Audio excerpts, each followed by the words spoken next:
As the king and queen prepared to visit Italy, there is a sort of trope going on about duty first, and what better lens to see that through than this upcoming 20th wedding anniversary of King Charles III and Queen Camilla, to be celebrated perhaps ironically, but characteristically, not with a private dinner or a scheduled getaway, but with a glittering state banquet in Rome.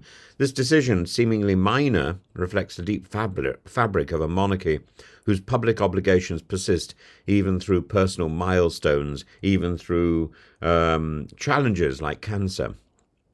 So Charles and Camilla first met in 1970. It was not love at first sight, it was love at first quip.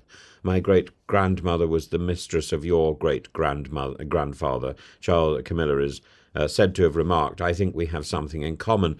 Yet this love story was no fairy tale. It was disjointed, diverted by Navy deployments, other marriages, decades of public scrutiny. And when they finally married in April 2005, it was a civil ceremony low on pageantry, high on symbolism, and Queen Elizabeth II, always concise and sharp, said, my son is home and dry with the woman he loves. It was not the beginning of their love, but the legitimization of it. And yet, even as their bond has formally been finalized, Charles and Camilla made a quiet pact with the nation. This marriage, however personal, would not eclipse their role as servants of the crown. And nowhere is this more evident than in the decision to mark 2 decades of marriage, not in private, but at a state banquet hosted by the Italian President Sergio Mattarella. Black tie, dignitaries, a multi-course diplomatic meal. This is not a celebration of romance. This is a reaffirmation of responsibility.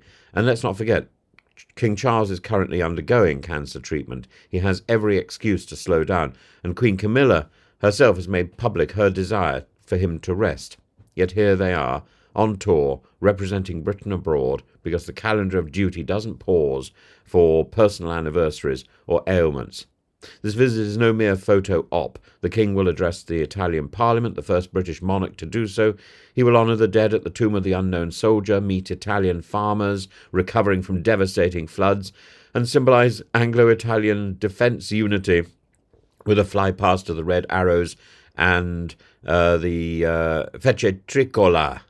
fece tricolori over Rome. And this is diplomacy at its most embodied.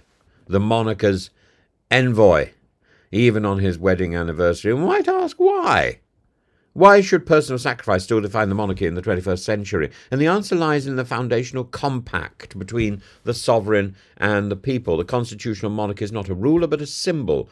And in a culture where symbolism has profound political weight, showing up, especially in adversity, matters more than any speech or legislation. In a world rife with celebrity indulgence and political evasion, the idea that the king would dine diplomatically rather than celebrate privately sends a subtle but unmistakable signal that the monarchy endures because it places service above self.